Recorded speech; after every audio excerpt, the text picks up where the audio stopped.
let's do it. Let's start off. Yeah, so I made a tiny presentation for you guys. Tiny one. Because I more just wanted to show um, like what I do to improve in a game like Supervive.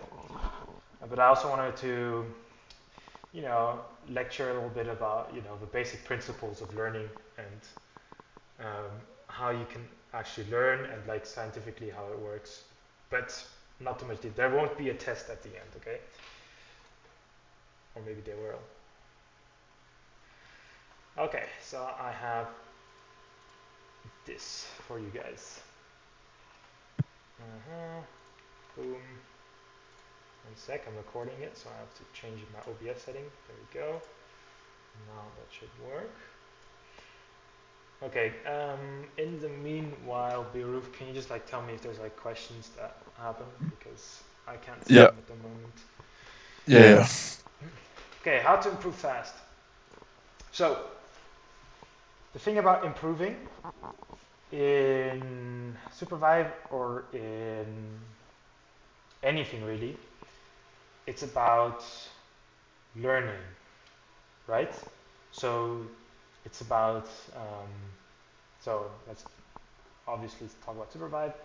You play the game and then you learn something new and you continue playing and you learn something new and you continue playing and you learn something new. Um, in the beginning, you get this instant spike, right? So when you start off playing a game, you get a big like spike of learning growth to start off with, right? So you're just playing and you're learning more and more and more about the game, and it's very easy to learn when you start off a game. Like you get a huge growth at the start. The problem comes after that growth, that initial spurt, is that you'll tend to plateau. So the learning will be a lot slower if you just keep playing the game normally, right? So you just keep playing the game normally, and you just plateau, and you slightly increase, maybe a little bit faster, sometimes maybe a little bit slower, but it's not that fast. It's not as fast as you started off with, and this is like a common phenomenon, and this is also why you get a lot of people who have played maybe 10,000 hours or have had like 10,000 hours in a game and are still not very good. Like I think in League of Legends you have that a lot. You have a lot of people who have like a lot of hours and they're still, I don't know, maybe what's a kind of mid rank in League. I don't really play it. Beirut? Emerald? Emerald or below, or maybe even still I like bronze. Emerald Plus is like The mid. yeah, Yeah. yeah, okay, not the mid, yeah, the where people get stuck. Yeah, but even below that, I would say even like gold or something. Like you can still have people who've played like 10,000 hours of a game and still be stuck in gold or plat or Yeah, like whatever. UB Roof. No Kubai, picked master once, Oof, so it's shots fine. already fired. Yeah, so anyways, I want to explain why this happens and what you can do against it, right? And well, not just you, what people do um, to prevent this. And it's a little bit counterintuitive, but that's kind of what I wanted to show. Um, okay, so there's this phenomenon called active versus passive learning. And we're going to get into that real quick, but basically what this means is you can passively learn a thing, and that's what I described in the beginning, right? If you just play it. You're just investing hours into it. You're passively soaking up energy, or energy, what the fuck am I saying? You're passively soaking up knowledge. Um, there's another thing you can do, which is called active learning. And okay, in this picture, it's a little bit counterintuitive, but active learning is when you really start to think about what you're doing, when you're not just playing the game to play, but you're really thinking every single thing. Why am I doing this? What should I do here? Etc. etc. And a big thing that helps in active learning is VOD reviewing. And this is one of the things that I want to kind of teach you guys how to do in this workshop, like how to properly VOD review. Um, I do it in a certain sense that I'm going to show you, but you don't have to copy what I do. It's just like an example. Like I do it in a very organized way. You don't really have to do it that organized, but basically, um, you're trying to maximize the amount of learning you can get, right? You're trying to not just um, passively just do something and not think about it, right? You were trying to think about every single thing and get those spikes that I was talking about again. So remember at the beginning when you play a game, you get a big spike of learning and then you get a plateau, and this active learning is really what gives you those next spikes. Like it increases, like you suddenly increase a lot again and increase a lot again. This is why a lot of pro players do VOD reviews, because this is how they get their active learning, and this is where they get their spikes. So I do have to warn, right? So at a certain point, if you do a lot of active learning, it will start to plateau off again, right? And then and then you're active. So here's a funny phenomenon. The more active learning you do, let's say you do a lot of VOD reviewing, it becomes passive. So it becomes something you just do passively. And then all of a sudden you have to think of something new to actively learn. So this is like the development, right? So active learning is finding the next way you can create that spike in your learning, and that big growth, that big jump. And the first spike I would say that you can get, going into a competitive game is VOD reviewing. Okay, any questions so far? Mm, No.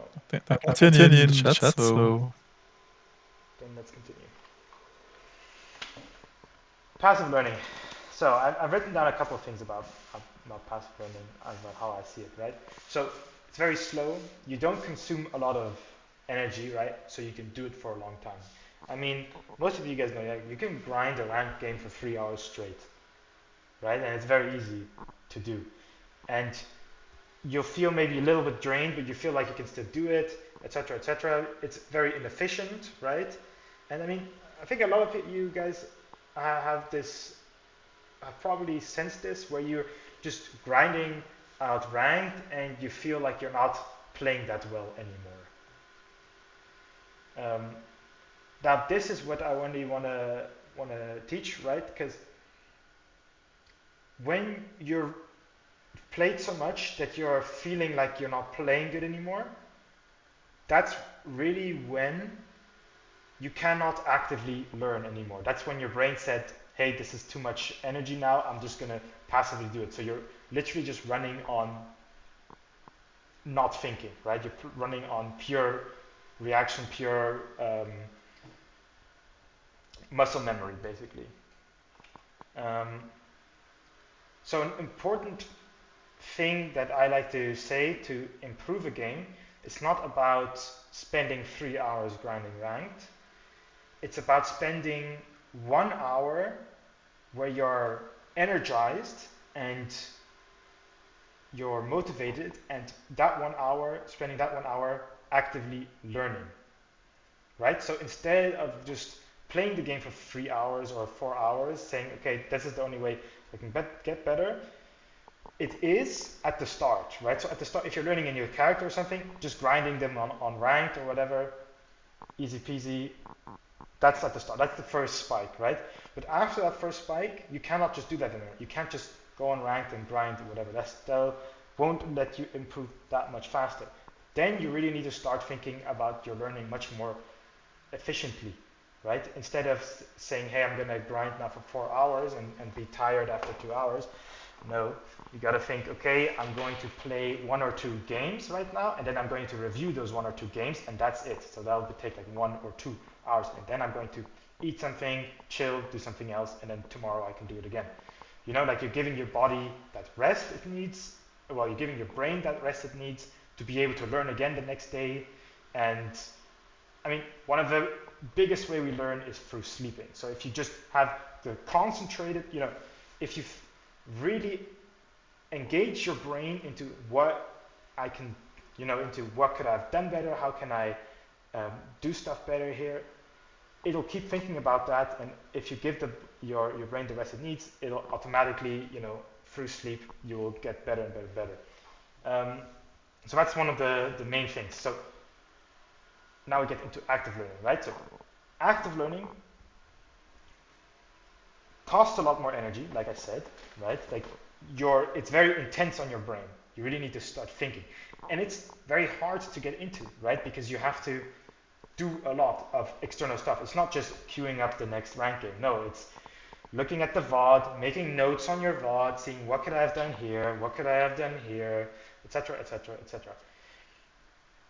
Even though it's harder, it is a lot more efficient. You improve a lot more quickly over the time that you spent. And as I said, it should not be done for too long periods of time, because what ends up happening is your brain gets tired and it won't be able to actively learn anymore. So even though you force it, it'll just not work out. And that's what I mean. If you sense your brain is at that point where it's just like, I can't really concentrate anymore, I can't really actively think anymore, the best thing is to just stop and give your brain the rest so that you can do it the next day again. And that's a lot more efficient than just trying to continue on. Okay, that's my little talk about learning, active versus passive.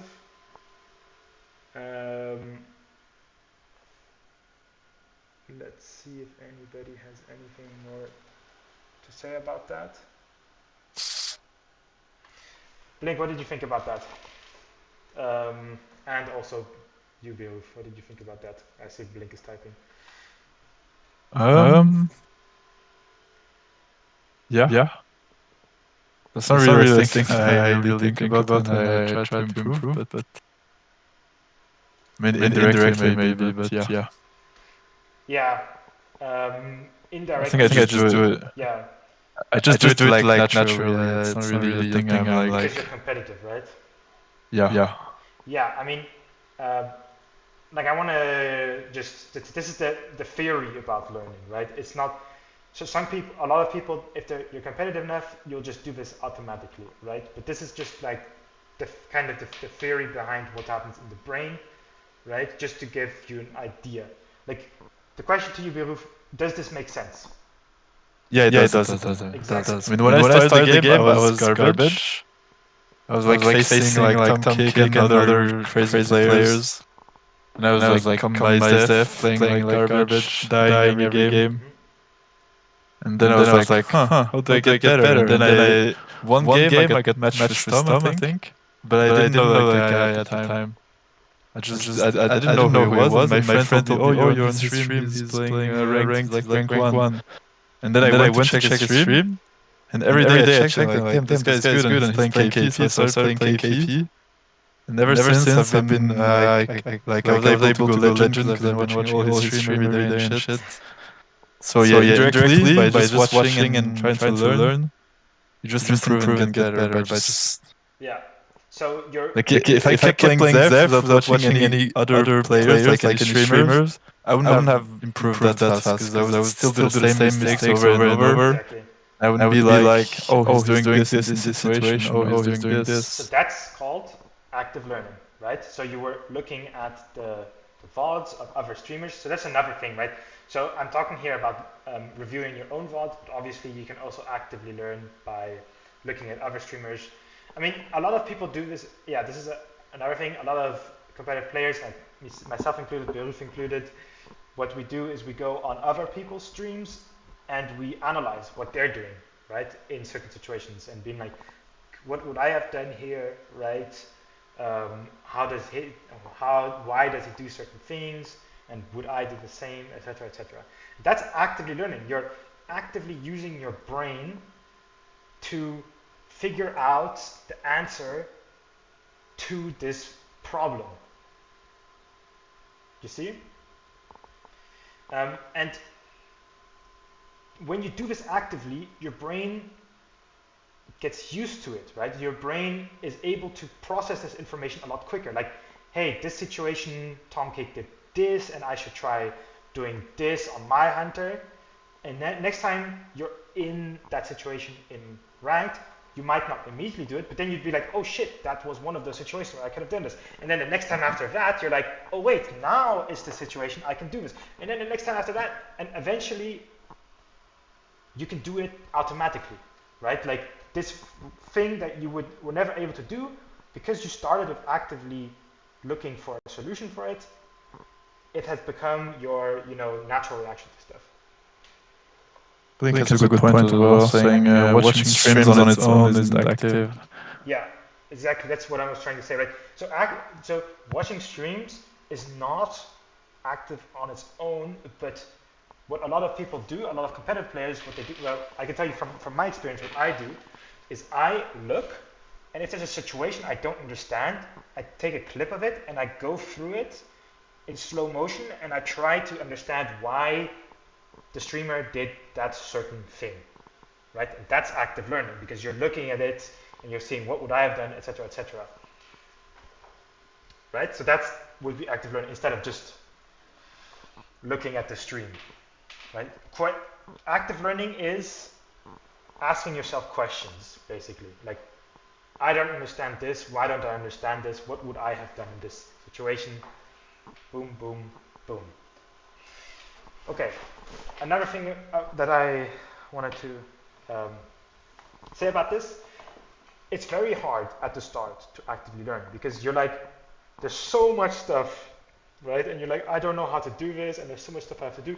But once you start doing it, right? Like, for example, once you start, I don't know if you have the same thing, Biruf, but once you start VOD reviewing, and once you do it a lot, all of a sudden you can automatically do it. Like you don't even need to VOD review anymore because after a game you know exactly what went wrong. Yeah. That's like a very big skill. I mean, the more you get into getting better, knowing your mistakes and stuff like that, the more you're gonna do it, the more you play. Like it's like when you first start doing streams, you're like, oh, we did a lot of mistakes, you have bad games, and the more and more you play, you start knowing what were the mistakes, and you get better, do better games. Yeah. But if you just do scrims and you don't look at your games, right, you don't know what went wrong always. But if you don't have an outside POV from like either you watching it back or someone telling you this was bad, you're never gonna like learn. And yeah, a that's good about thing it. to do when you want to actively learn, both through VOD reviewing and watching players, is taking notes and having little checkboxes that you try to tick every game and every situation. You have to track yourself improvement. Yes, and that's one of the things that I wanted to discuss.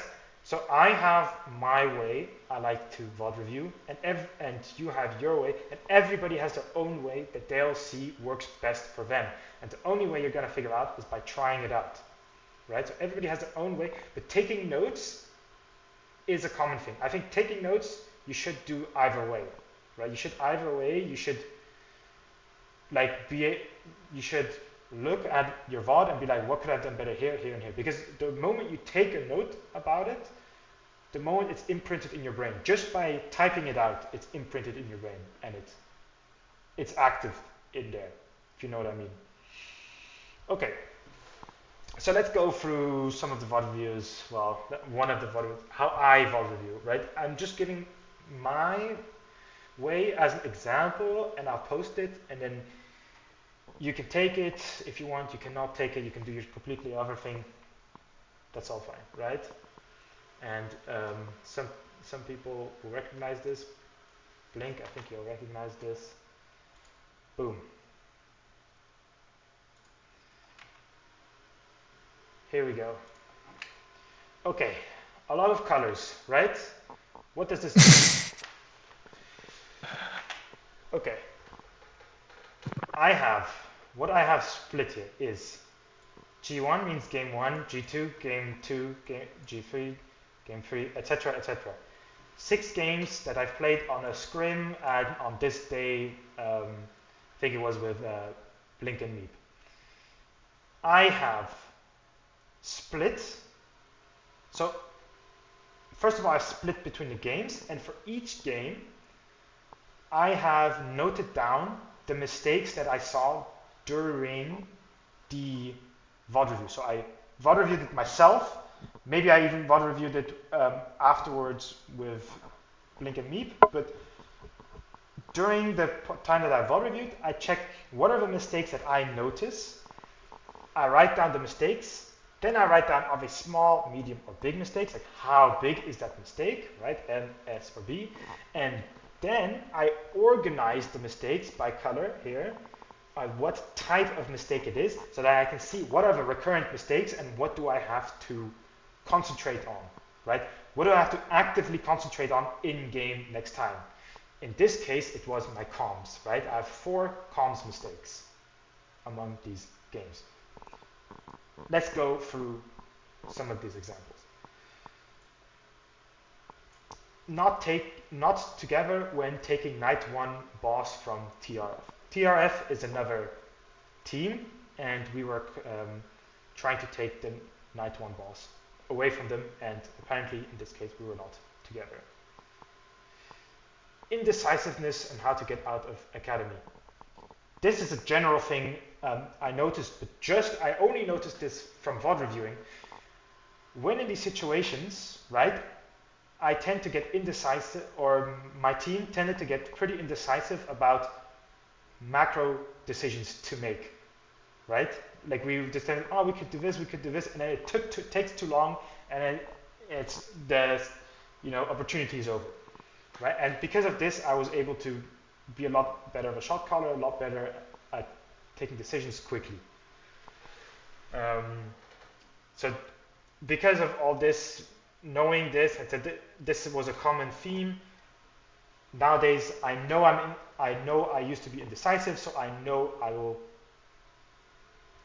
always, I recognize when I'm in that situation, and I instantly go, okay, never mind, decision now, boom. Yeah, do I have anything else interesting here? Yeah, communication, that was the biggest thing in this one.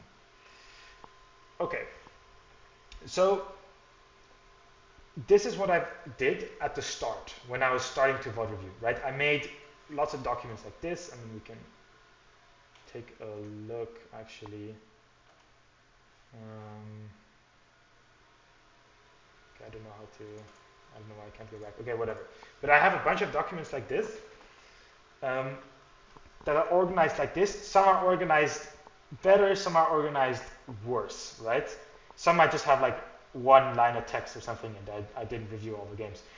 That's because at a certain point, you'll get used to this, and you'll get better and better at doing this, and you'll have to write less and less, and it'll be more difficult to see what the problems are, right? So what I'm saying is, at the start, this is very good to do until you get used to it, and then you can do this passively. So you can kind of like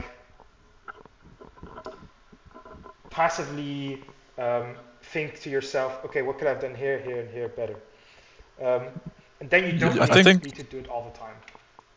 I think doing it directly after the game is like really, really good. Like, yeah.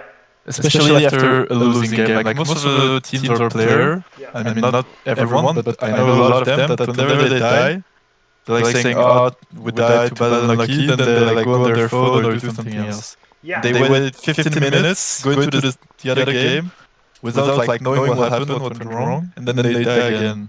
And it's like, this is the worst thing you can do. Like whenever you die, in not only this game, like every game, or whenever you do something bad, you like kind of have to do it right away. Think what went wrong and talk with your team. Like you have time to analyze what went wrong. I did this a lot as well when I was with my team. Like I was playing a Scream Block with was kind of a new team. Yeah. And it wasn't our best day. We played kind of bad. We had like Treadsy in our call. And he realized that after the two first games where we died like 11s and 9s, we didn't say anything of like why we died, why we did this, or when we go there. And he like not really yelled at us, but saying like, you guys are a really good player, you're not saying anything. You're not talking to each other, you're just waiting and going to the next game and dying over and over. And it's like, and after we talk, we like started doing it, and we did a lot better. But and we applied it to the next Scream Block as well. And exactly. But what I'm trying to say here is, right, at the start, this is harder, right? It's harder to do this because you have to get used to it, right? But once you do it over and over and over and over again, like Biruf right now, do you still like how long does it take for you guys to VOD review now, or like after game, like and how much do you do it?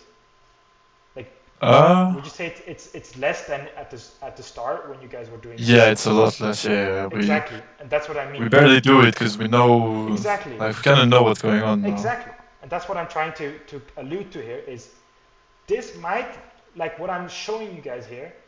This might look a bit scary. Oh, I have to do all this. I have to organize it all.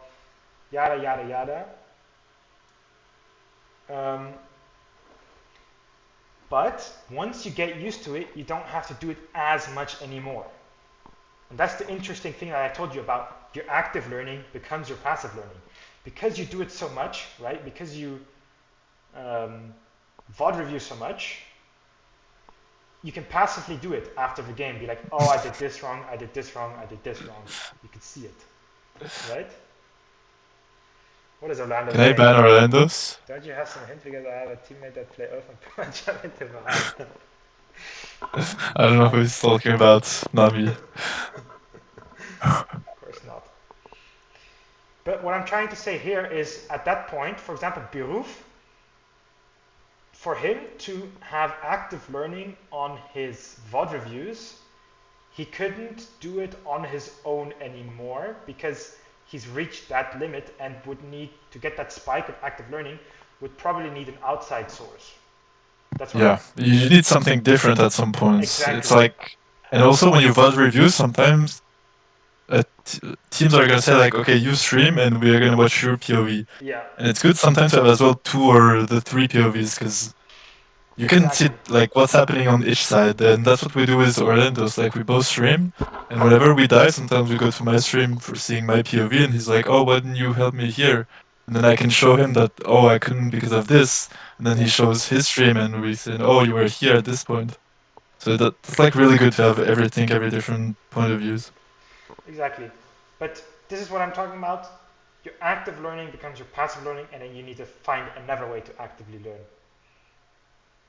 So, but for you guys, I think to start with, VOD reviewing and knowing how to VOD review is a big spike already. Um, yeah, that's what I wanted to say about VOD reviewing and learning and improving fast. Yeah, you can, and by the way, you can do this very quickly, right? Like, for me, it didn't take that long to learn all this. And it doesn't, like, but it was a lot more efficient than just grinding ranked. Like, you can actively learn, like, just learning how to VOD review and knowing how to do that already makes you so much better of a player. So this is what I'm trying to say. You can get better much quicker with this. Okay. Now Yeah. I will pass it over to you, Biruf, if you have something nice to talk about Oath. It's my turn. Is it the oath time? It is the Oath time. Big, big, big. Okay. Am I allowed to screen share here? Yeah, I can. Oath time. So, is there anyone that like has no clue at all how oath works? Like people that are interested at I oath. think you should go through the basics quickly.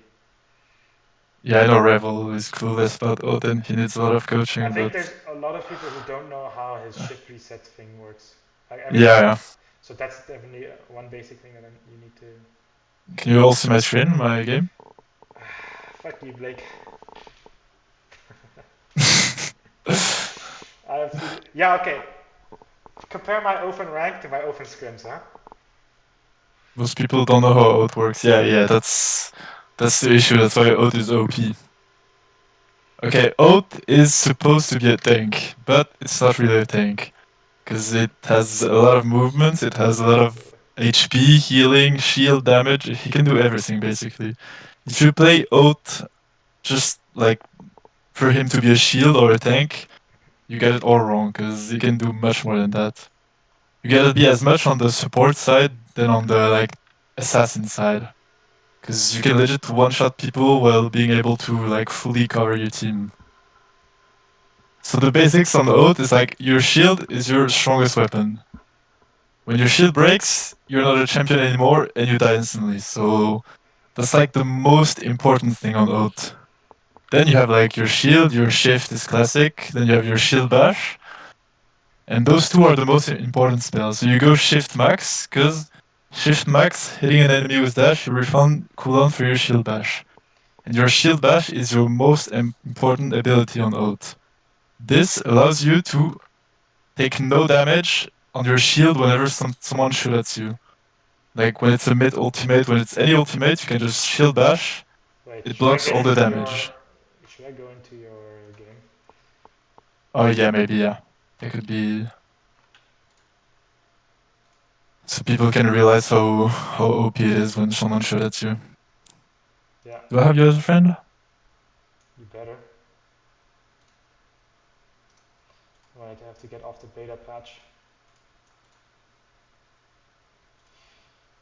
One thing I would like to say though about Oath, so to reiterate, his shield bash is a parry, right?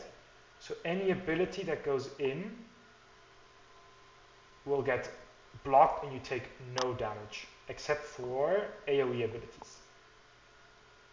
Those do not. Yeah, like the only thing that can go through your shield is like KP Slam, Tetra Slam, that's why it's hard counter. Eva Orbs, for example, as well, like you cannot really parry or do anything. But all the other things like Myth Ultimate, Zeph Ultimate, yeah, all the punch is like all the things like that go through your shield. That's the only counters to old shield. And right now the biggest counter right now is Tetra. But I'm gonna explain later why. Yeah. There's Jin Q does not work, I don't think. Well, his flip thing does work, but Jin is so bad it doesn't really matter. Yeah. Yeah, right now I'd say the character you have to pay attention to is like Tetra most of the time. Tetra. It's like really the only character that can really fuck you up. Wukong, yeah, Wukong. I think Wukong. It's kind of weird because like. Not that much anymore, but it used to be very like. Okay, yeah, there's a thing on Wukong that when he's like ultimates and starts spinning, yeah.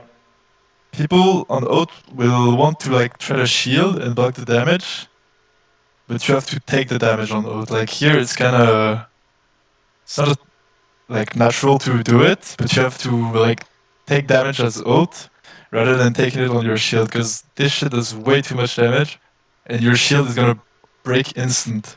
Even if you try to shield bash, some of the damage are gonna go through, and you're gonna have no shield right after. So you on Oath, you'd rather take damage on yourself than taking damage on the shield. Because whenever your shield dies, you can legit not play anymore as an Oath. Yeah. So shield is the most important thing to keep. Okay, my thing is at 80%. Okay, and I'm gonna show clips of. I have some clips on showing how to like really handle your shield and like really limit testing. That's like it's like the biggest advice I can tell on Oath is like limit testing. Like you're gonna get the more you limit test, the better you're gonna get on Oath. Like knowing where your shield is gonna break, how much damage you can take and shit. It's like the biggest advice I can give. Yeah, I don't know. I didn't show the clips yet. I mean, I can do it. Yeah, do it right while now. While I'm. Because courageous is like being annoying. Okay. Okay, I see how it is. Okay, screen share. Can you see the clips right now? What? Yeah, we can see it. Can you see the? Okay. Okay, the first clip I wanted to show. They're like in a random order, but fine. It's like why Tetra is broken. Because usually as an Oath here, it looks like I'm gonna die, but I'm totally fine. If there's no Tetra here, I can escape. Thing is, I shield, And here, I get pulled through my shield, I get pulled again through my shield, I try to dash, I get pulled again, and I can't escape. So this thing is the biggest counter to Oath. This champion can pull you through your shield, and there's like nothing you can do about it. So that's why Tetra is like biggest counter right now. So yeah, basically even if you hold shield, you try to dash, it's gonna cancel your momentum, and you're gonna end up dying. It's really, really annoying, and I hope they change it soon, but yeah. One thing to pay attention to. Next one. I think I tried to look some clips that can be good tips. Yeah, this one, I don't know if a lot of people, a lot of new players know about it, but the uppercut is a really good item on Oath. Like, it can be playable, because it's good for mobility and to do some good combo and engage, but there's like better items right now. But if you find it, you should still hold it as a Oath. So I'm gonna show you why here. So you see this guy, he's going into Abyss, and I really want to kill him, but I can't, like, we're both kind of low HP. So as Oath, you hold your shield, you use punch, and you get momentum. And then you can go on him and kill him. It's like an extra dash, and you can use it to engage as well. It only Like, you works go towards while you're people, holding you your hold your shield. Yeah, it only works while you're holding your shield. And you can like bait cooldowns of enemy teams with this. You go towards them, you hold your shield, do the uppercut, and you have like a small dash. And the enemy team has like to dash to avoid it, because otherwise you're just gonna ult on them. If they use a dash, then you have your own dash and you can ult on them. It's like a really good item on Oath if you don't have anything else, or if you're not able to buy like your relics. Like if you find it on day one in a vault, you can hold it for a bit, and it's gonna help you like to escape, to engage, to do more damage.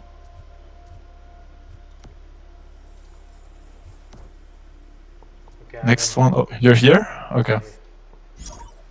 Okay, it's better that I extend first Oath and then that I show this clip. Yeah. Practice range.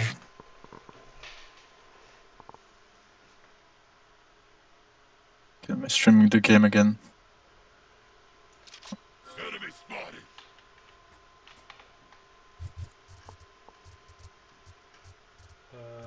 If you want Okay.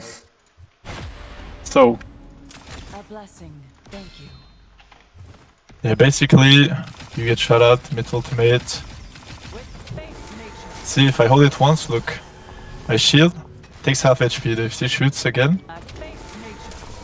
you shield bash, and oh. I think I failed it. Yeah, go again.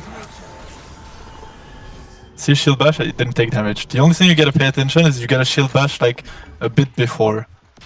If it's too late, you're still gonna take damage, because like, okay, how it works is like, you shield bash, and by like the timing where your shield goes is a bit bright, this is like the window where you don't take any damage. It lasts for, I don't know if it's saying it.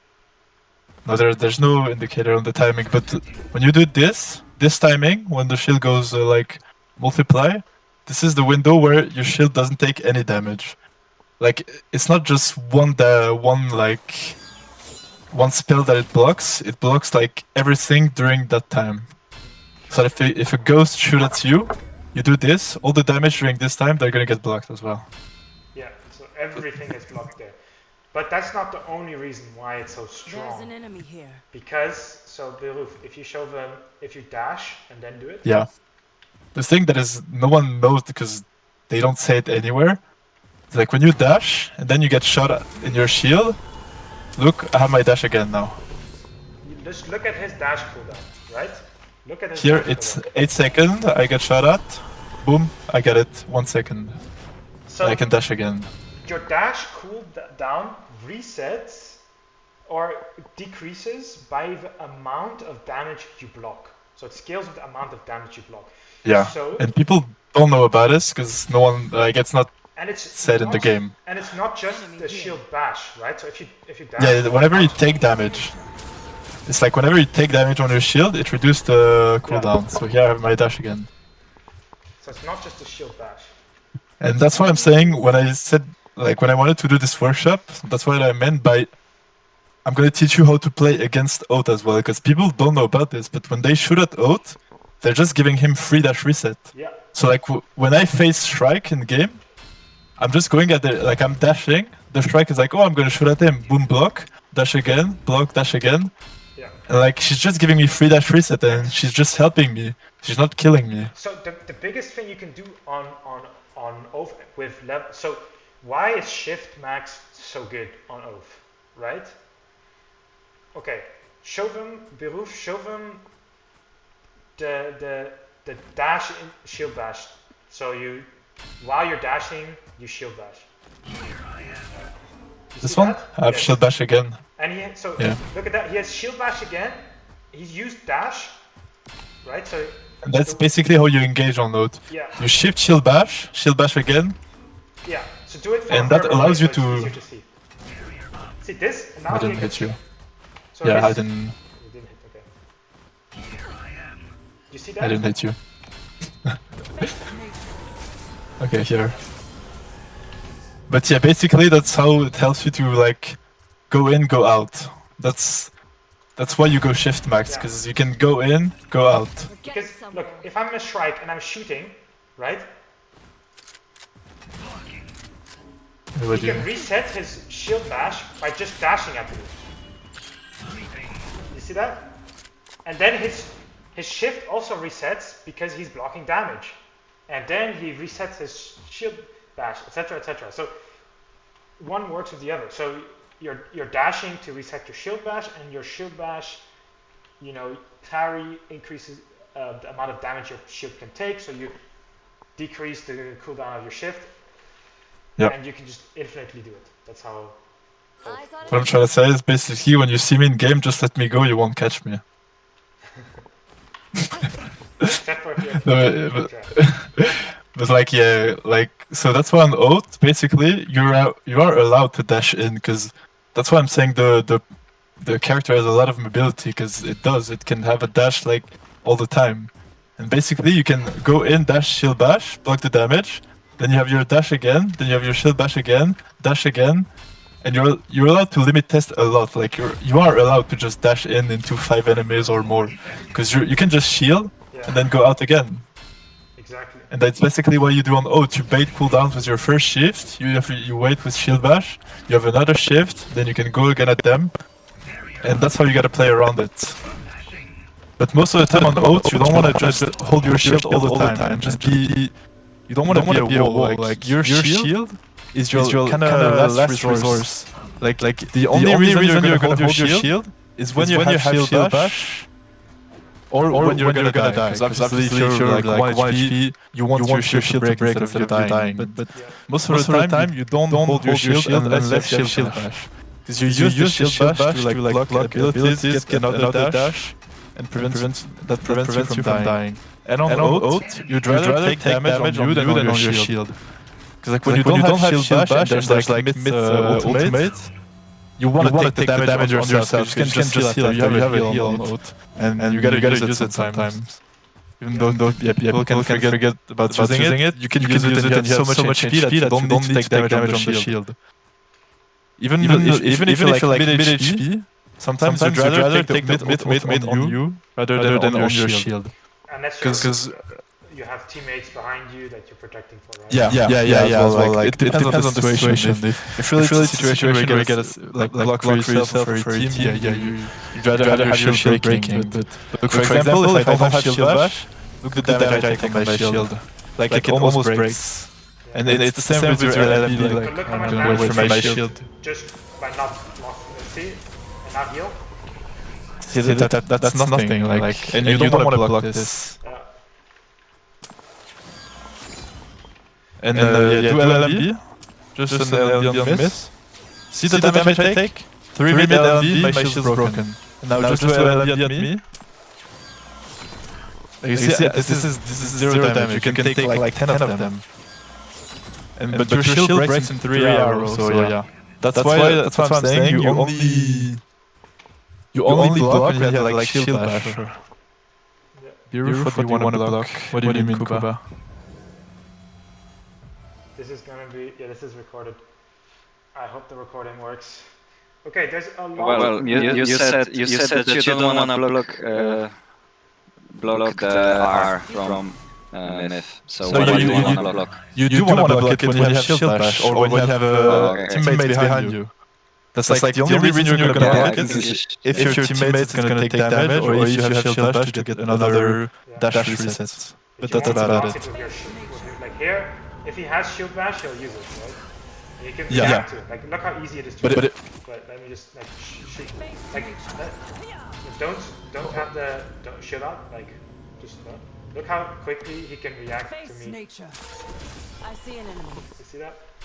Boom, boom. It's blocked.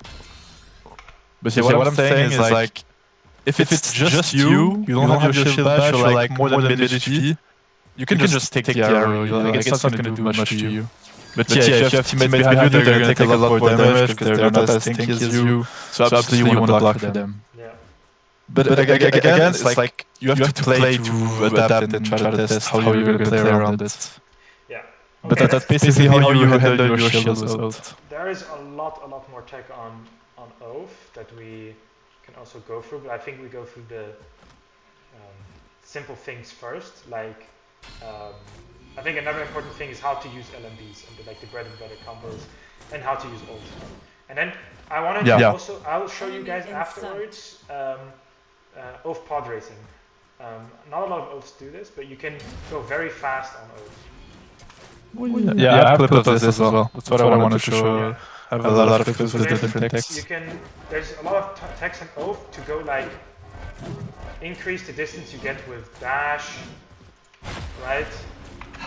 You can use your charge LMBs and cancel them to go very fast.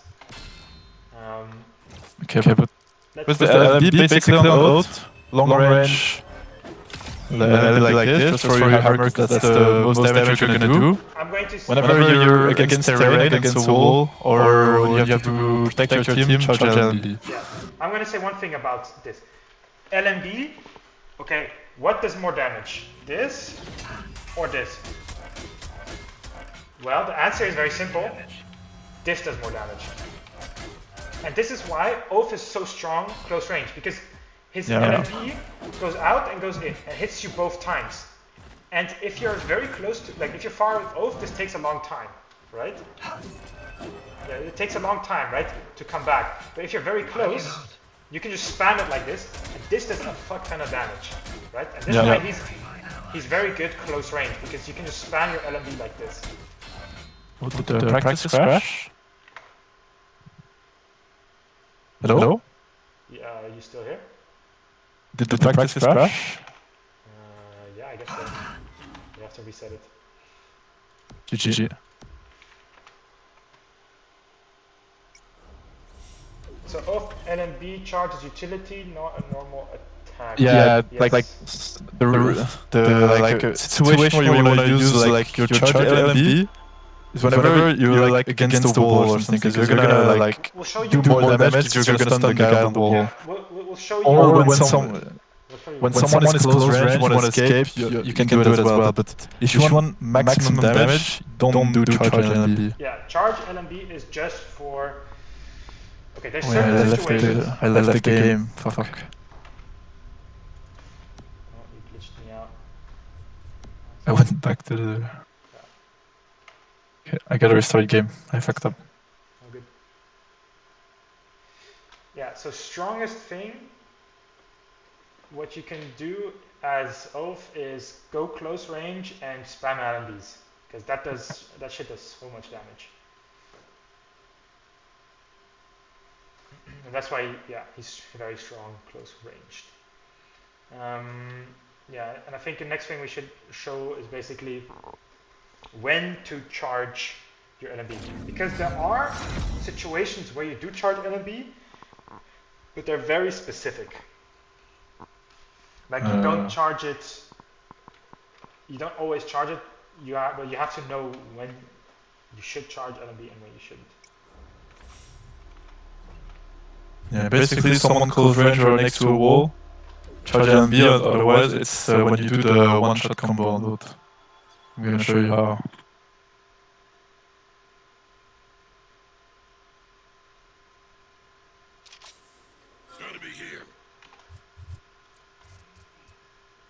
What character do you want me to go?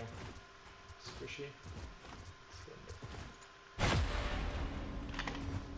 For example, if you're like in places like this, and someone goes next to you, This fill me. LMB, charge LMB in those situations are going to be really good because you can block against the wall, you can keep blocking him like this with charging.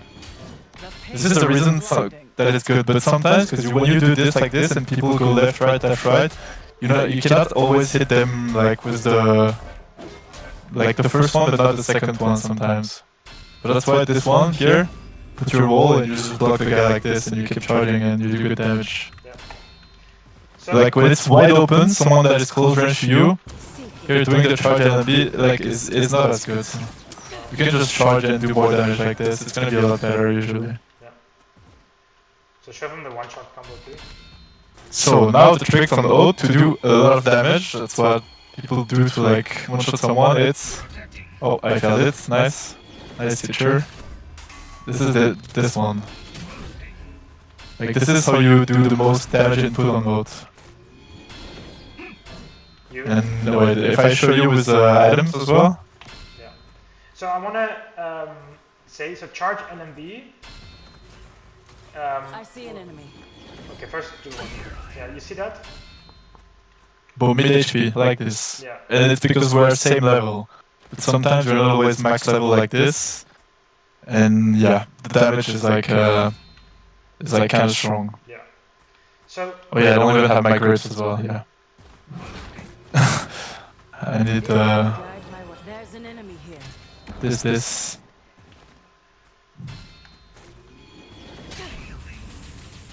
Oh, I didn't proc the Thunderbolt. Boom. Yeah, That's a lot of damage. big damage. Okay, so I want to do a little, say a little more charge LMB. There's a couple of ways to use charge LMB, like you've said. A big way to use charge LMB is around corners. If somebody's chasing me, like let's say Beowulf is chasing me, right? I can charge an LMB around the corner, and then when he pops, I can boom, right?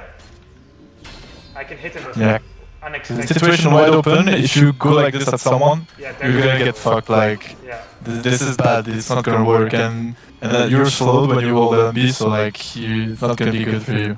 There's another situation you can use LMB. You can use it while shifting as well, and you can bunny hop. So you can look, check this out. You can shift, jump, right, and you can keep your momentum. So what you can do is this. If you're jumping into somebody, you see that? Boom, like this. Yeah. That's another situation, like if somebody's close to a wall or something, you just be like, fuck you, you know? Yeah, something you have to know on ult as well is like when you let go your LMB and you go shift, you hit with both. You're gonna hit the guy with the shift and with the LMB, even though the animation is cancelled. Like you cancel it, you dash, but it still goes through and you're gonna have to do like both damage. We can show this. See here, I did 700 something. So like this, I do this much damage, but now if you reset, if I do this and shift, it's more. So you do more damage. Yeah. And that's what you gotta do sometimes when you play ult. Yeah. Even though when you shift on someone and you wanna ult, or just do your just shield bash to stun him against the wall, it's always better to always hold LMB before shifting. Even if it's just a little bit, you always have it, so you get extra damage. Yeah. This is how you maximize your damage, rather than just shifting in like this and not holding LMB. It's just a way to do more damage on ult. So it's something you gotta think about it sometime. Like you don't have to always do it, but it's good to do it when you can, when you think about it. So charge LMB, don't do it in the open, it's too easy to see. Do it against, around corners where people can't see, or if they're not expecting it. So if Beowulf was, for example, fighting my ally who's near this tree, right? And he was like fighting this guy, like say you're LMBing this tree, and then like let's say this tree is my ally, right? So you're fighting this tree. Yeah. I killed him. But like you can get people off. Like LMB, charge LMB is something reactive rather than proactive in most sense. Yeah. That means if you Most know of the time it's a defensive tool. yeah, Except when you do the combo like this, exactly. it's a defensive tool. So if you know, like, one of your allies is very low health, you know they're gonna jump on him, right? You expect to jump, you charge LMB, they jump, boom, they go back. You know? Because you just hit them away. And I didn't explain, but I'm gonna show you how to do the combo. So basically, this combo is like all the input at once. It's like charging your LMB, letting it go, shifting, holding your shield, shield bash. And you have to do all at once. And this is it after. And you just gotta try and be like fast to do it. And see the damage rate to him? It's like kinda crazy. So hold LMB, let go, shift, open your shield, shield bash. You do it all at once and you get the combo. It's just something you gotta get used to, like the way you use your fingers on your keyboard. I just remembered something. If you shift and you turn with shield, it's slow. So if you want to turn around 180, you have to let go of shield and then turn. So you let go of shield and then turn. It's a lot faster than just turning like this. Roll head on keyboard, noted. Yeah, that's about it. Yo, did you show self-res? We didn't actually. We didn't, but yeah, maybe people don't know, but you can, maybe kill me, try to kill me. Do the one-shot combo coverage, just like I told you. Okay, wait. Okay, kill me. See here, I'm dying, boom, surface. This is something you gotta always do on auto. Like whenever you're close to dying, you heal right before. So you get the in Storm if he's not last alive, right? So Oath and Storm, if they're so this is a thing that you can do on Oath. Like he can just go in Storm if he's not last alive, right? And if your teammates are not in Storm, he's just there, chilling. He's about to die. Hit one of these, he dies. He self-reses, and you go again. You keep running, and you can. It doesn't work in Storm anymore. Actually, courageous. I don't know where they said it, but like I've read patches, but it I don't know. Okay. I just tried it 2 days ago, and I was like, wait, what? It doesn't work. Yeah. And I mean, I don't know where they said it, but yeah, it doesn't. Yeah, this is pretty self-explanatory, but you know, you can pop your LMB somewhere, and then you know your healing will go around there, and you should do this to your, like, if there's a wisp, one of your allies is a wisp, you know, you can just pop one real quick, and then yeah. Basically, it starts the GA at the burst, like at the end of the healing. Yeah. Like here doesn't, here. This is where the self-revive starts, at the very end of healing. You should even do it, so if you go, so you should even do it when you're resing somebody. So okay, so it stacks, right? So res is stacked. So if Beirut is dead and he's, what team are you on, Beirut? Team 0. No. Team, yeah, I am. Team 0, team 1, maybe try. Oh. So like I'm raising the roof and I'm hitting the pop, and look how fast he's raising. So even if I'm stepping on him to res him, I still do it because it just doubles the speed. Yeah, any GA effects stack basically. But now you can know all the combo and the last one is like the ultimate combo. Let's do it. Like basically before, like a long time before, like Oat could legit one shot in one ultimate combo. You can still do a lot of damage, but one-shotting is kind of hard. You have to be like levels above the opponent, and you have like gray shield or gray armor to actually get one shot. The reason we always went shift max on Oat is because you could do this, and then again. It's like you get the ult, then you shift shield bash, and you get all the, and the enemy hits all the rectangles on the ult. Yeah. I do have to preface this though. Very likely you won't hit this on Oath, because usually what you do on Oath is this. It's just, yeah. So you're using your shift already to go in. And the bread and butter combo, very simple. 2 LMBs and the shield bash. Yeah. And that's why you get like max damage on Oath. Yeah. 2 enemies in the ship. See? Boom, boom. This is like really good damage. On level 15 ult, you get more than half HP. Yeah. It's like a lot. Do not charge enemy after ult. It does not work. Yeah, and then you can hit by every ripple of the ult. Yeah. You can, I think you can hit charge, you can do charge enemy after shield stun. What I do when I don't shift, I stun the guy, and then I do this. Exactly. I do the combo we learned before. So, I think we forgot to tell. If you shield stun somebody into wall, you can also charge enemy after. And it'll usually hit. Yeah.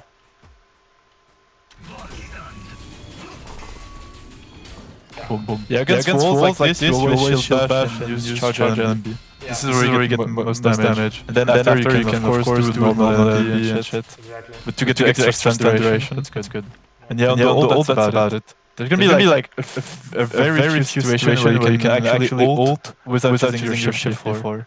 It's it's only gonna be when an enemy team overcommits and they try to engage you. And they like pay attention, you can just ult, and then you can do the actual combo. When you do this on a guy, he takes so much damage, like legit almost one shot on some character. Stream is quite laggy, by the way. It is? Wait. Is it laggy for everyone?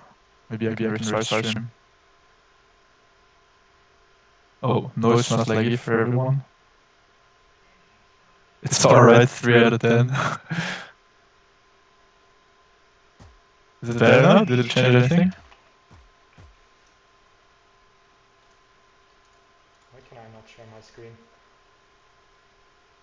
Because I'm already screen sharing. Okay. You can't have to.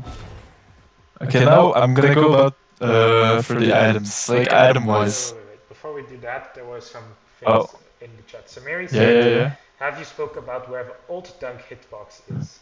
An enemy can be hit by every ripple of the ult, basically.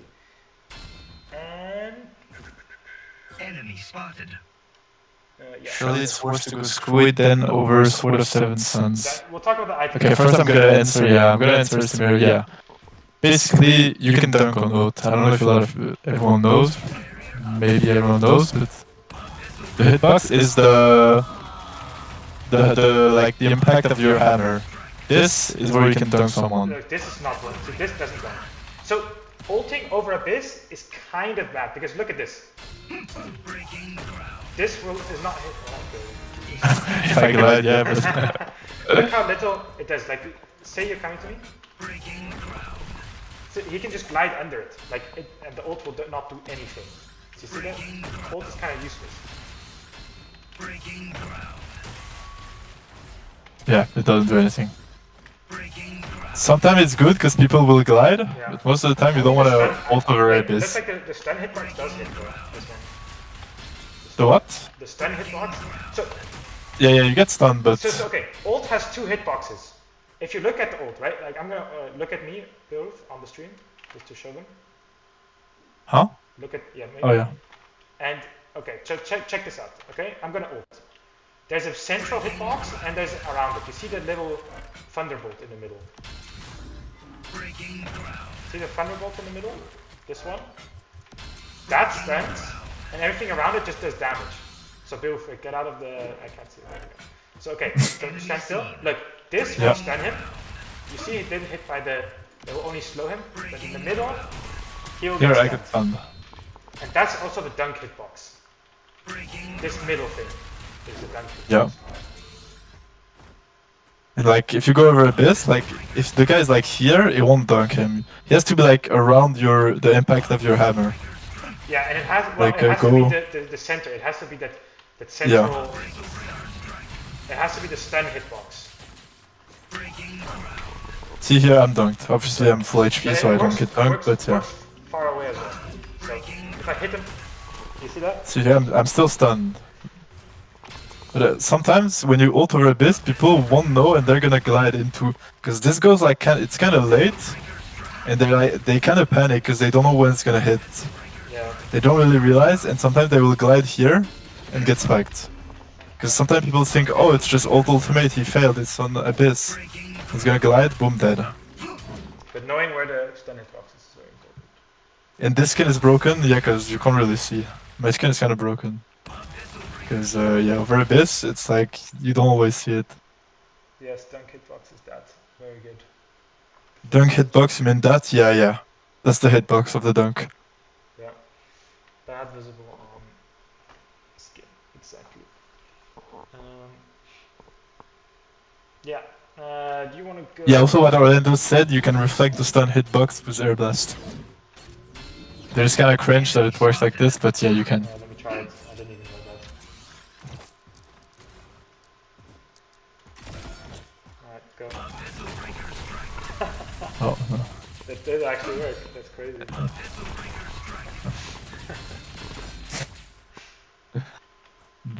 Okay, now, if we go over the items, because there was a question about the squid, I think. Yeah, move. First we of have to all, go over Oath. movement and items.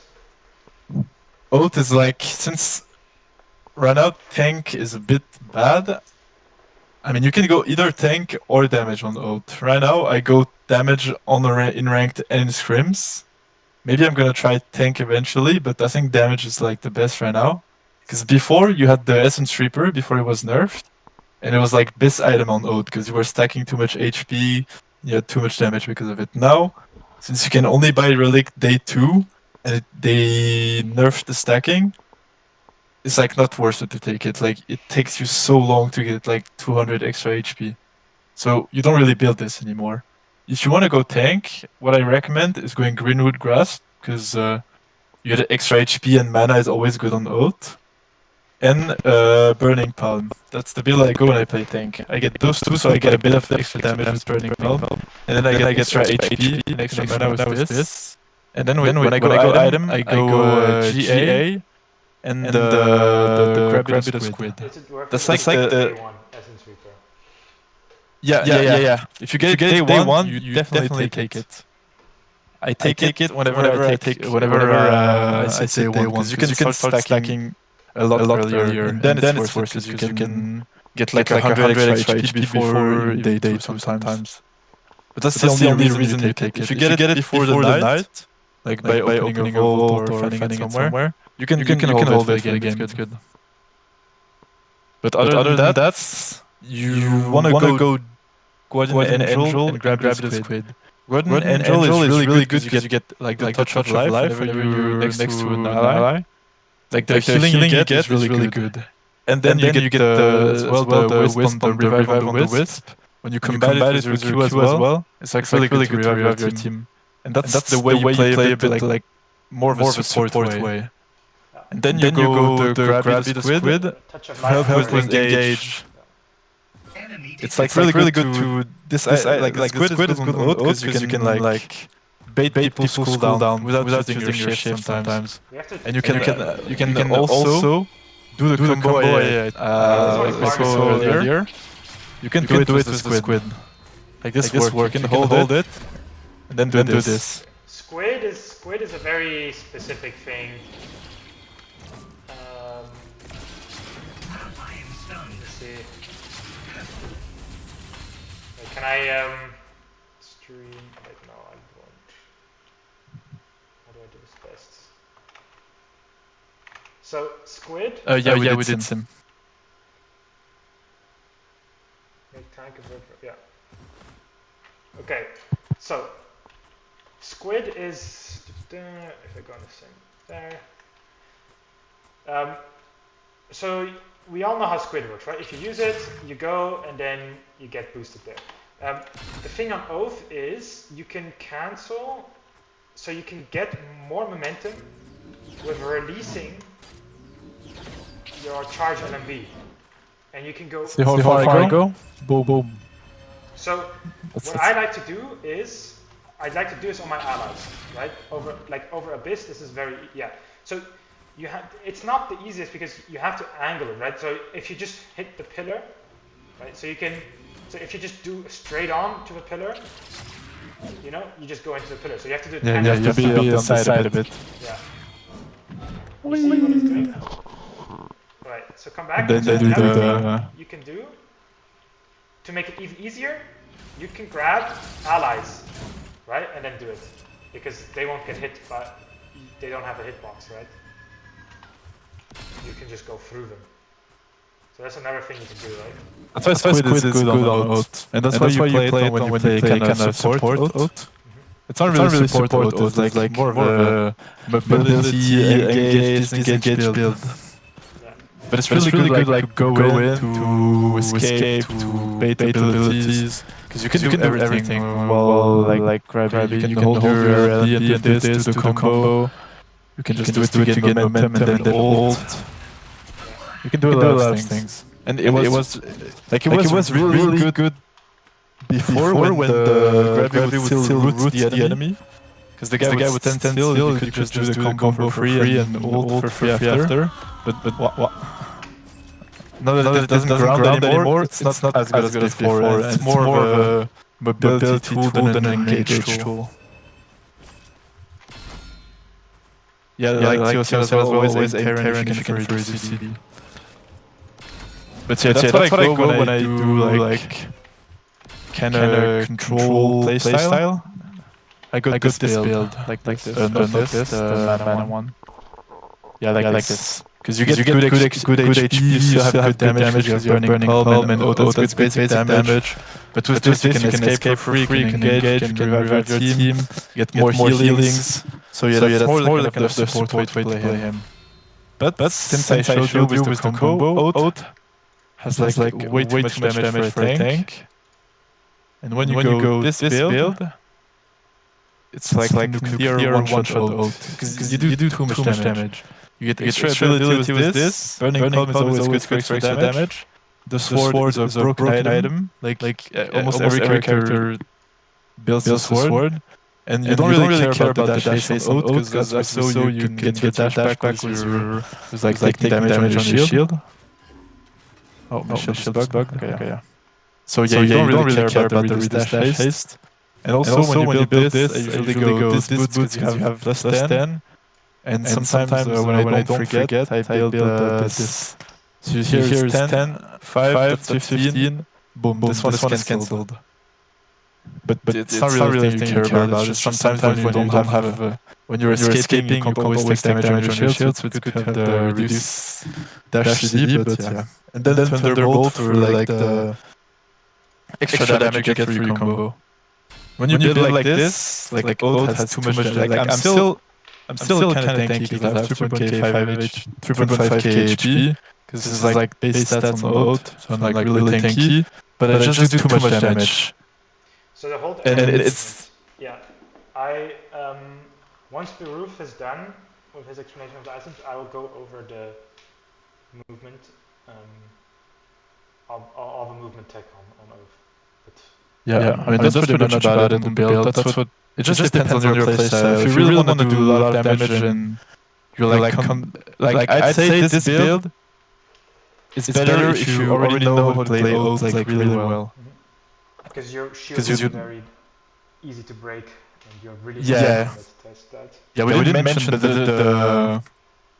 the shield scale, like your shield HP scales on and your heal as well, scale on your max health. So of course if you go this, you can take more damage like on your shield and have better healing. But when you go this, it's like the old way of Oath as well. When you went double damage blade, it's like you have like way less HP on your shield and it breaks a lot more. So I'd recommend to play this build if you really like confident enough on Oath, or really know how to play around the shield bash and thing. Yeah. I wouldn't recommend this to start, because you're gonna do a lot of damage. But if you're not that good with like the one-shot combo and all of that, you're not gonna be as efficient as if you had another build on Oath and if you played the other way. But that's something you can try to limit test. Can I stream out and show them Yeah. the real tech? Wait, what is Tio? Oh no. Yeah, you can, if you want, you can look at the the clip that Tio sent. But yeah, this was back in the days where the Oath bug abuse was a thing, and I was playing double damage, and I was like just smurfing on the lobbies. But yeah. Okay. If you wanna watch bullshit, you can. let's look at oath movement. Okay, let's start simple. Okay, one thing you need to know about oath movement. Everybody sees my stream properly? I can, yeah. Okay, just checking. All right, cool. One thing I want to start off with, dash. Look at how far I go if I just dash. Sleeping. All right, that's how far I go with just dashing. Now look at how far I go if I instantly cancel the dash with a glide. Here I am. This is a lot faster. And this is the kind of whole idea of pod racing on Oath, is you can do that, but you can keep momentum by canceling when you're, so look at the start of the dash, I get a lot of momentum, and then I lose it at the end. So if you cancel when you get a lot of momentum with a glide, you keep that momentum. And it's the same for LMVs. So check this out. Sleeping. So I canceled the release of my LMV with a glide. And then I go way faster.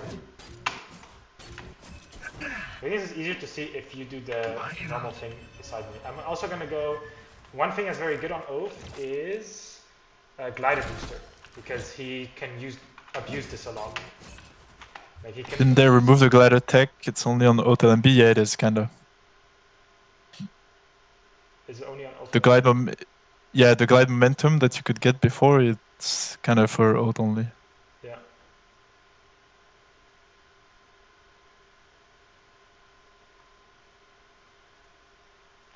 So what you do on Oath is you dash, cancel it, and then you charge LMB, and every time you release,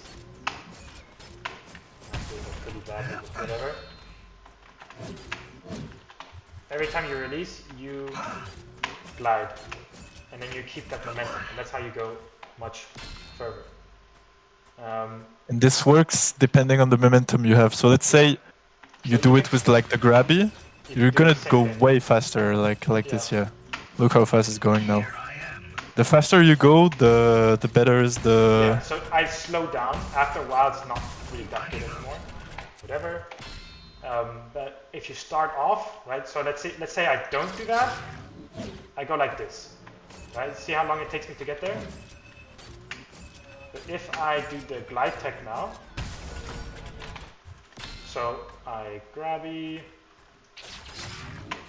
Oh, I hit the wall. Nice, well played. Thank you. I think I missed it. You kind of failed it, yeah. I'm too nervous now. I did it the first time and now I don't do it anymore.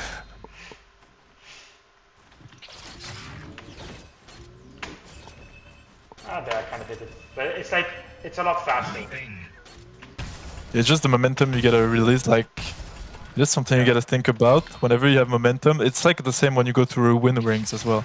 You can do it when you dash through wind rings to get extra momentum. Yeah, you see that? It's a lot faster.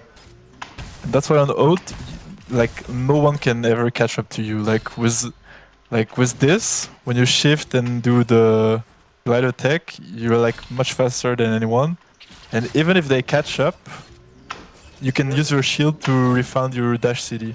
Yeah, Tetra can kinda, but then again, you keep getting your dash city back with like the shield.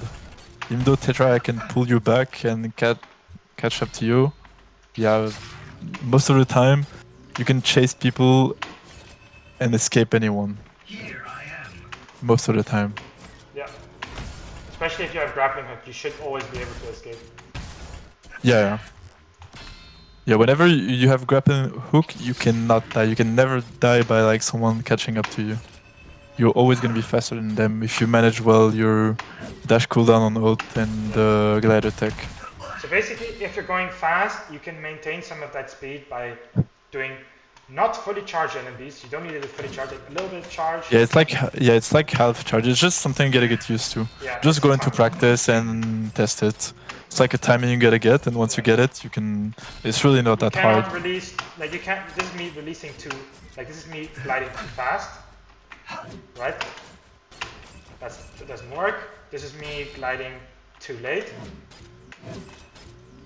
Still, you know, like, and this wastes some time because you have still animation, and this is just on time, right? Just as it releases. So And you don't have to like really spam it. Like you do it 2 or 3 times in a row whenever you dash, and that's way enough. Like that's sufficient enough to not have people catching up to you. And like you're as fast as brawls and Jins, and like you go really really fast when you manage it well. Yeah. It is quite good. And that's why like Oath has a lot of mobility, like I said earlier. Because how many times you can reset your dash, and with this tech, you can like you can move like freely around the map without anyone ever catching up to you. Yeah. So this is with When you combine all of this, like everything we said, boom, you become a 1v9 broken character. okay, this is the different wood shield and without shield. Protecting. And that's Oath. No? Anything else Yep. you need to teach on Oath? No, I just wanted to go through some clips to see like how you adapt it in the game, but Oh yeah, maybe we go for like the bad matchup. Like let's just show it real quick. oh yeah. Um, Want me to you take the Oath, I take the yeah, so for example you have this. Oh yeah, I'm on this same side here. Okay. So look, Yeah, look at this. He's shielding. and boom, still gets stunned. Now Do the spinning. See my shield like reset. breaks instantly with this. I'm gonna do it with all. So if you're shielding this, Shield almost broken, like yeah, and if I hit it better, like, I think I can hit it better. Yeah, see how instantly broken. There you the go. stun is the same with Tetra. No, yeah, it's the same with Tetra. Same with Tetra, Kingpin, Bishop. Let's go to the biggest ones. So Tetra is the other. Oh, Kingpin. Kingpin is a big one too. Yeah. Kingpin is so annoying. Hello? Okay, there we go. So Kingpin is so annoying. Oops, I have the wrong signs, but that's fine. Because he just. If What? I can, Okay. you know, he can just do this. Yeah. He just doesn't care about your shield and grabs you into the team. So you, when you see a Of course you Kingpin, can, you have you to gotta- watch out. You have to respect the Kingpin. Yeah. Like You can shield bash to deny. You have to be reactive enough. Look, so Kingpin is funny actually. Usually you want to be close to your targets, right? To do a lot of damage. Kingpin, you have to watch out. So Kingpin, you actually out damage mid-range. Yeah. This. That's all you Boom, have to do. here I'm fucked. Yeah.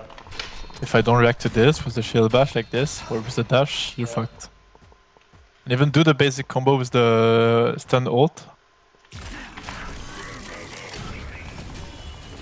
So you still take like one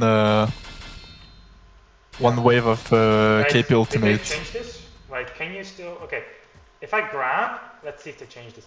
Grab, I think you can... Okay. Yeah, you can failed get a it. shield bash. You can get a Yeah, shield you can't get slammed. Yeah. You can't get slammed as a... Okay, you can. I mean, because it's the KP that has to move forward. Exactly. If the KP doesn't move forward, he's not gonna stun you.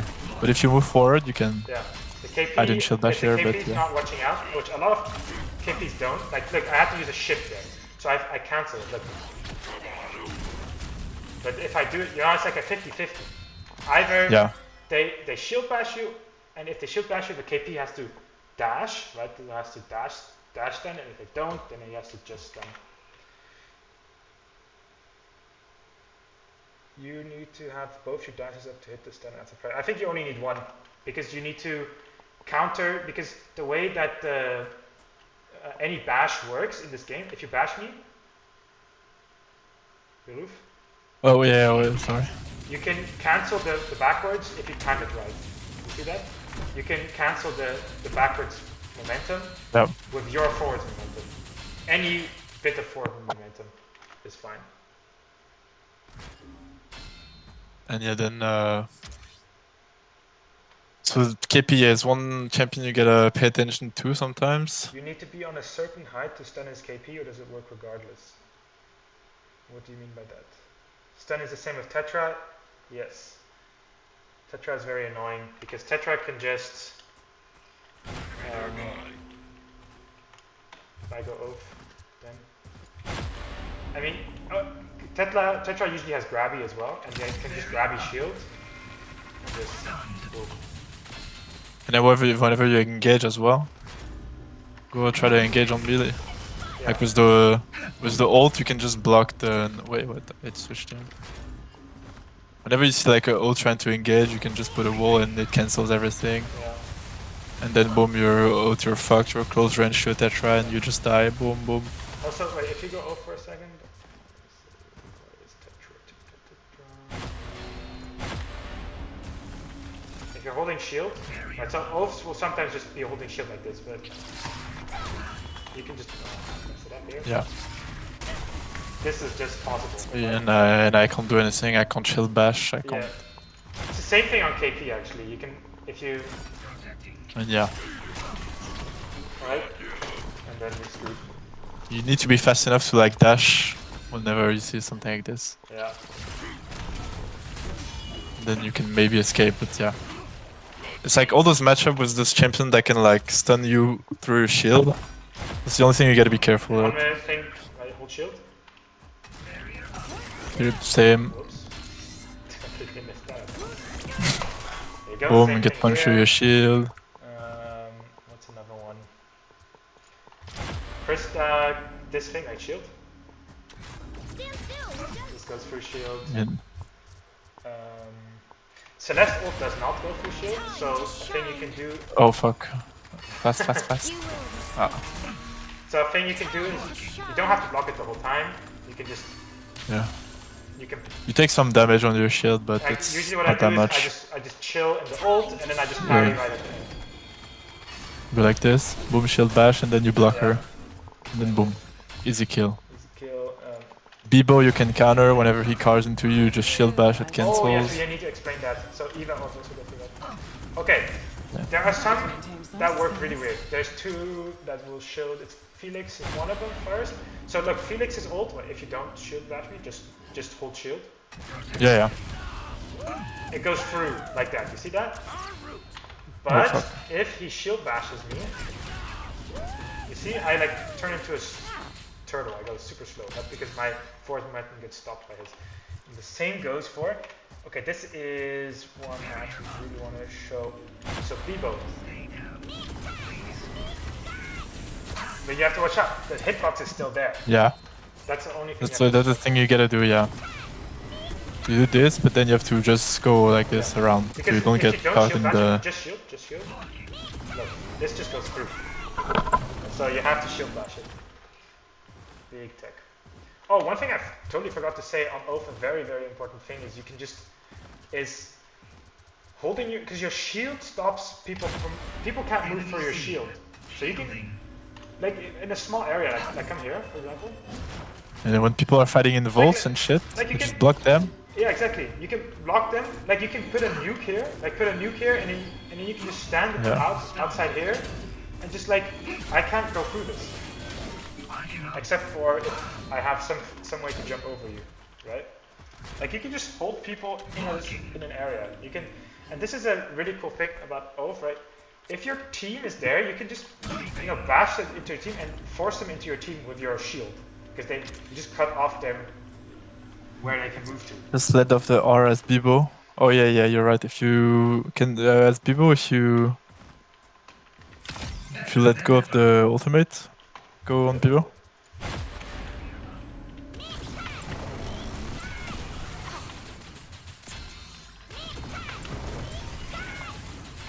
Wait, what? doesn't do anything. I didn't. Yeah, did I fix it? Because before it wasn't like this. Yeah. Before you would get like taken by the. Okay, well, forget what we said. Yeah. Kubai is drunk. Don't listen to him.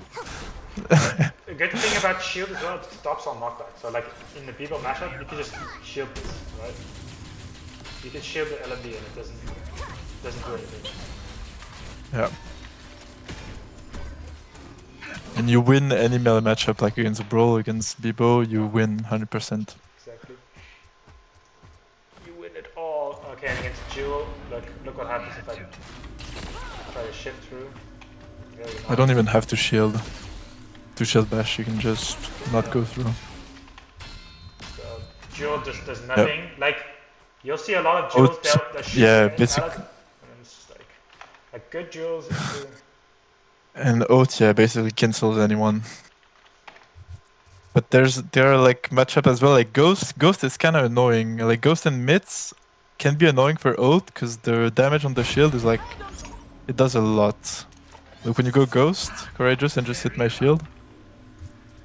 Like sometimes Ghost is annoying because he keeps shooting you non-stop, and it's like really annoying to play around because he doesn't really have a cooldown. And about Ghost, you can block this. I don't have my shield. Wait.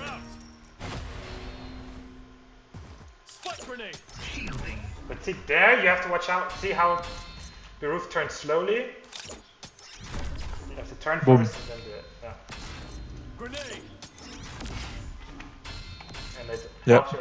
This is very important when playing against Ghosts in like in a hallway. They will always do this, right? Well, then you have to shield that for your allies. But that's it. Yeah, that's kind of everything about Oath. And then again, it's like the more you play it, the more you're gonna learn.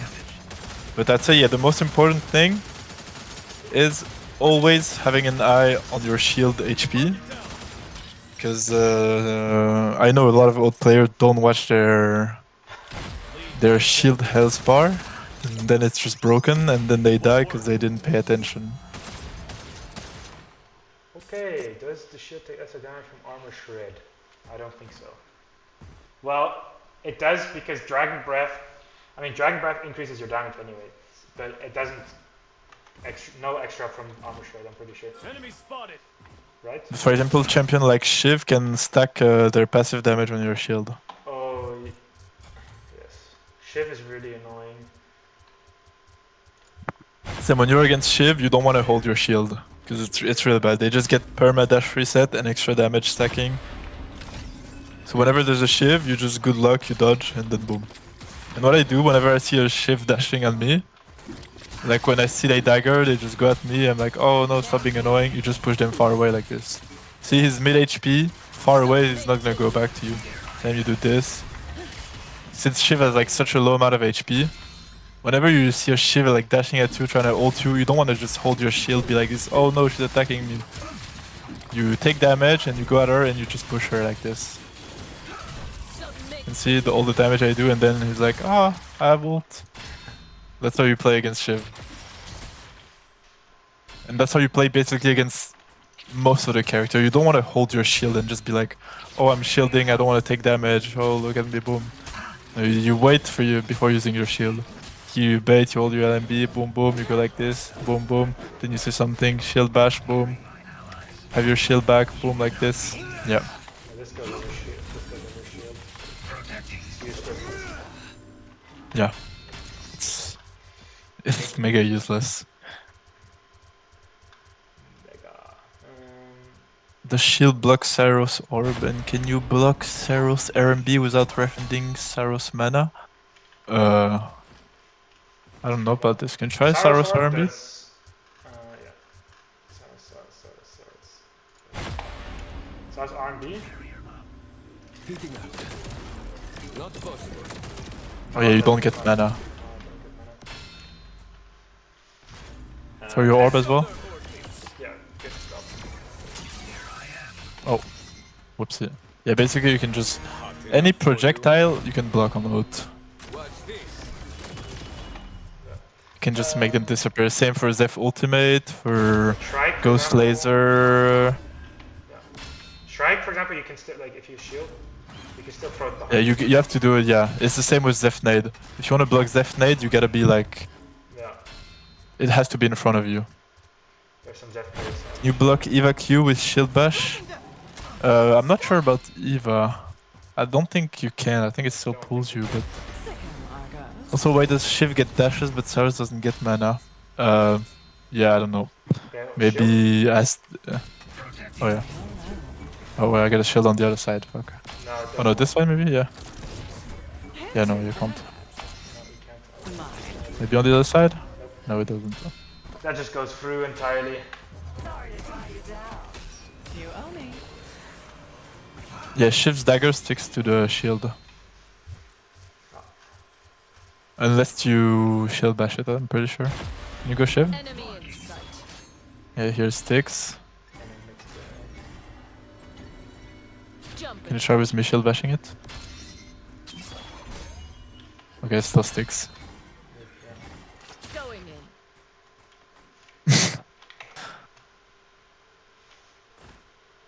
But yeah, that's pretty much all the matchup, I'd say. Explosion of the orb, also you can shield bash it. Explosion of what? The Xayah's orb. Oh yeah. Why did that? It's passive when So yeah, basically advice is go limit testing on Oath. Go in game, try to go 1v3, 1v4, 1v5. Try to play over Abyss. Try to play with low shield amount. Always watch your shield. Try to not holding your shield too much. Always take HP, try to play when you're low HP. Try to survive escape teams, and that's how you get good at Oath.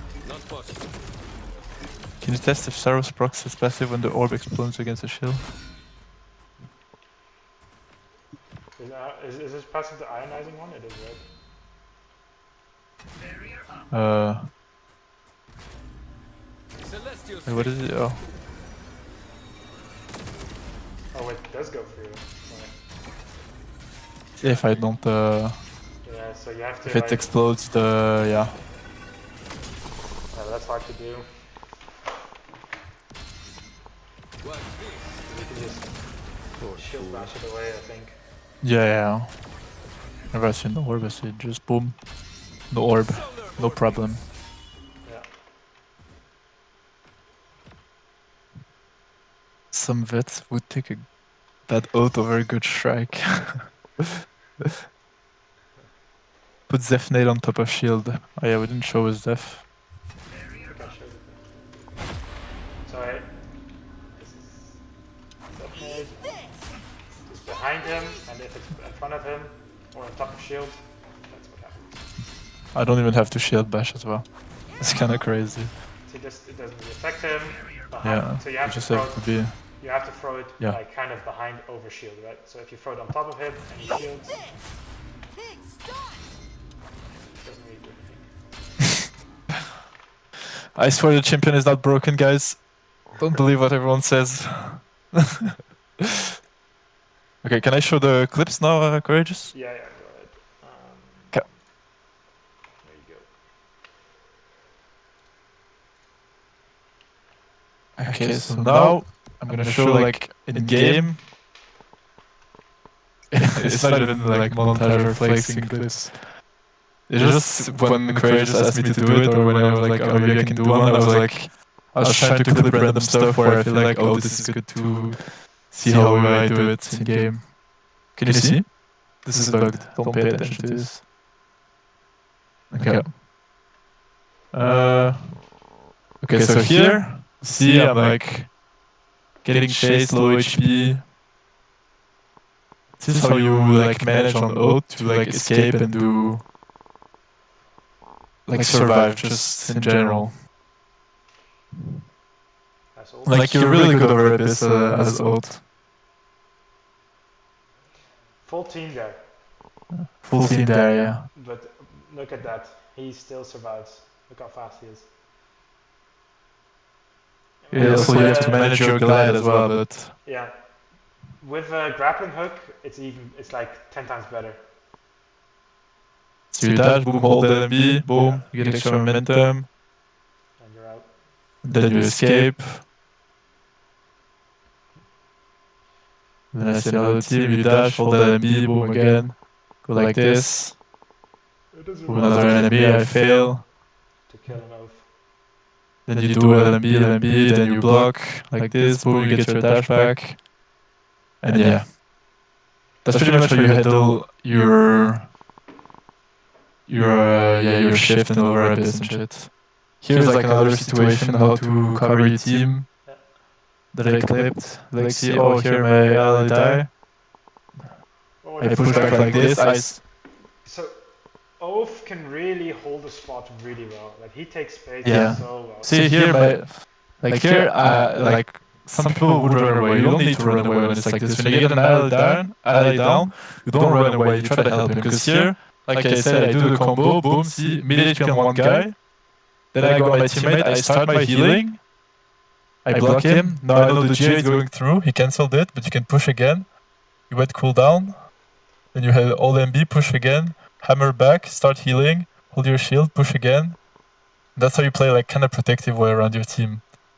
You like unless it's like really bad and your entire team gets wiped instantly and the enemy team is like giga strong and you can't do anything, you always want to try to revive your team first. It's like pushing enemy team and trying to start the res. And once like for example here I do this, then I heal. Like here I could run away because maybe they cancelled it, they're stronger. So they're gonna kill me as well if I stay. But here I know they're like weak and I know I can get the res because I can just push them off. So that's basically how you play around it. Yeah, like they can't go past him. Like Yeah, what is the next one? But remember, if you see a frigging Tetra and they have RMB, watch out. And if the Kingpin had stun, it would have been a different story. See what I always think about doing. Like here I do one dash, hold one LMB, and see I get a lot of momentum here. It's like you just gotta like think about doing it. So here I'm low HP, I see a guy, I get my dash back. Here I see a little GPA, boom, ult combo, mid HP. See here, when I see Luke, I have 4 seconds, I know I gotta block things. Boom, block, get dash back, LMB once, potion, turn around. Block to get dash, you block, you block, you block. You have dash back, dash, LMB. Here I do it twice, a third time, fourth time, boom. Then block again, get dash back, dash. Here I get cancelled. Hold your shield, take damage, dash back, dash again. Here you plan to survive, hold shield, block damage, get dash. LMB, LMB. You do this over again. Here you have 4 seconds, you hold your shield. And see, I always keep my shield, look my HP. I always manage and let my shield go whenever it's 1 HP. Like I never break it, I never go above it. That's how you go. I see here I have shield bash. I use it, but then it breaks, so I keep it to like 1 HP. Okay, here I failed, it broke, but yeah. This guy, boom, I kill him. Then I get dash, run again. And here GPA is a bastard and he decides to kill me, but yeah. See how long you can survive as an oath doing all this? It's like broken, like really broken. It's pretty good, yeah. Womp womp, I win. Yeah, but I was 1v3. What is this? Everybody watch that clip. Oh yeah, here is I was like finding ways to engage on oath. Because most of the time in game, if you look each other in the eyes with the team, they know you're gonna just dash ult and it's like too predictable. You gotta find ways to go around. Like I said with like the Grappy to bait their cooldown, or here with feathering. See I can go above, boom ult, they don't realize. Look at the damage I do with this build. Like almost one-shot this guy. And it's a KP. And lucky I cannot kill him, he has live infuser, but yeah. See what you can do with oath just like this. You surprise them and look at the damage you do with this build. It's like so broken tank. But yeah, that's basically how you play around it. What else do we have? I think here is another like escape situation kinda. I'm always 1v3 escaping. I have bad teammates. I'm like, oh, I'm dead, I'm 1 HP. Hold shield bash. See here? It's like this. I have 4 seconds, and I know they're coming towards me. You pre-shield bash because you know they're gonna start shooting. You pre-shield bash. So like the timing, you like the half-second timing where your shield bash to go through. It's ready for when they shoot at you. And I don't take any damage in my shield, and I have my dash back. And here I can dash. See, I'll do the LMB. Go over Abyss, win ring, LMB to win ring. Look the momentum I get, and you keep running like this. Here can emote them because you know they're bad. Very important tech, actually. Very important. And here, like, I know I'm not gonna die. I know there's no way they can kill me. I mean, one of the other reasons why Oath is so strong with Abyss is because he can just hold shield and prevent you from mantling. Yeah. Like, One thing as well is we didn't show, but your shield doesn't work over Abyss if you're too low in Abyss or too high up in over Abyss. Like it's kind of weird in the game, but everything is gonna go through your shield. And here I can just infinitely run away. They can there's no way they catch me. Look how fast I am. Yeah, it's another guy. It's fine. I wait my dash. Boom. It's a Jin. He can't catch up to me. See how broken that is? And you can do this whenever. Remember this one? I think this was just basic damage that we were showing. Yeah, against Revel. See? Bad Revel. Boom. One shot. Look, my champion. This is disgusting. Like, the damage you do, just like this, it's like, this is like stupid whenever you go this build. Like, the fact that I'm allowed to, like, almost one-shot an entire team just by pressing this is, like, broken, yeah. Not totally balanced. Okay, why is he putting a clip of me dying to the train? We have to shove a good with the bad, you know? No, but they're showing only bad clips. What? Okay, I think I'm gonna stop recording though. Yeah. We,